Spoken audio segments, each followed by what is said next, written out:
My name is Tim Hanstad.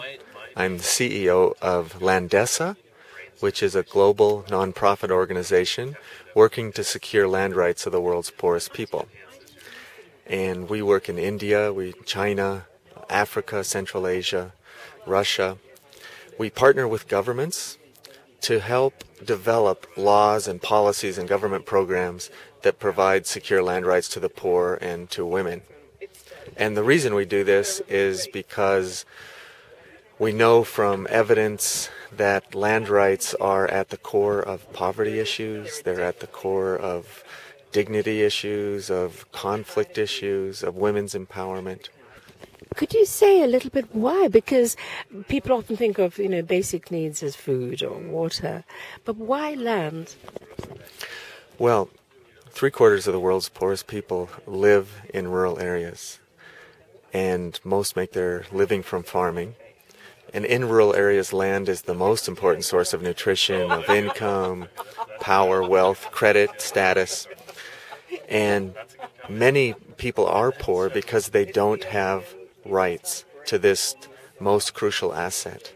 It's easy to forget or not recognize in the West is that, or in developed countries, is that having legal access to assets is the most typical way of getting access to credit.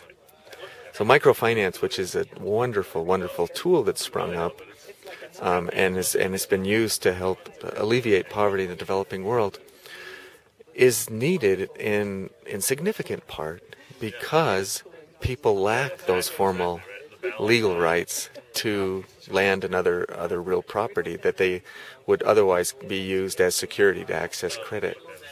So what we're doing in trying to help governments formalize those rights, give legal rights to land, helps address that situation. But actually there's many other reasons to do it. I mean, the credit reason is often brought up as the most important reason for formalizing land rights, but it's also important to help people protect themselves on the land. Recently there's been a lot of expansion of farmland by international and other domestic actors, a so-called land grab, and many poor small farmers are losing their land because they don't have secure legal rights to the land. There's also the issue of land rights for women. So in many countries, women are doing the most of the farming, yet own only a tiny fraction of the land. And we know from evidence that when women get legal rights to land, that economic productivity on the land goes up 20%. We know that when women get legal rights to land, that they have a better opportunity to control the income from the land. And when women control income, they are much more likely to pour it back into their children, in the education and the nutrition of their children. When women have legal rights to land, domestic violence goes down.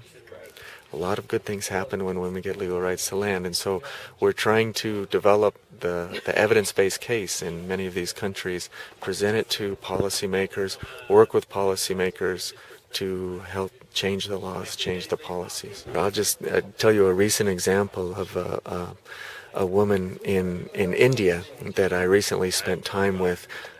This woman is a widow.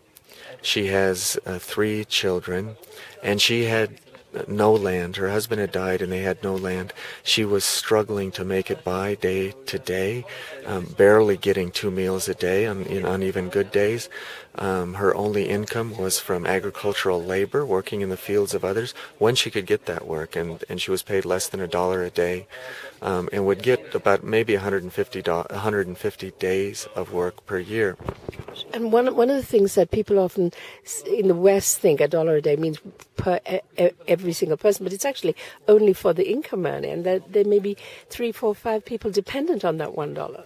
That's right. That's right. I mean, she was the primary income earner, but another aspect of this was because she had to support 3 children, that her income alone often was not enough. So her children often would come with her to the fields to work.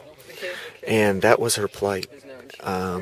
We had worked with the state government in India to develop a program that allowed women like this who are members of self-help groups to purchase land. And she was able, through that program, to purchase about 3/4 of an acre of land, and it has completely transformed her life. Completely transformed her life. It's given her income. It's given her nutrition. She tells us that she and her children now eat 3 full meals a day. They never go hungry. She has taken her children out of the fields and into the classroom. She and her children now have hope for the future and dignity, and that often is to the beneficiaries who move from being landless to landowners, is the most important thing to them. They go from being nobody, as at least perceived as nobody in the community, to somebody. And the self-confidence often comes from knowing that one has opportunities and having some confidence they can take advantage of that opportunities. The problem with so many of the poor, and particularly rural poor and landless throughout the world, is they don't have that opportunity. They don't foresee opportunity. If you lack assets, it's very difficult to know how to use productively the most abundant asset that you have, and that is productive labor.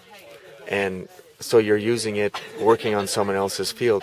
If you can actually pour that sweat equity into your own land, build a house, which is often one of the first things they'll do after they get land, put a few animals on it, gradually pour that sweat equity into the land, make productive investments. It just changes one's mindsets and one's kind of planning horizons as well. In the end, poor people don't want just handouts. They don't want to be living, day to day, depending on handouts or something from somebody else. They want to have the dignity to be able to produce for themselves and create their own future, and ownership of land gives them that opportunity.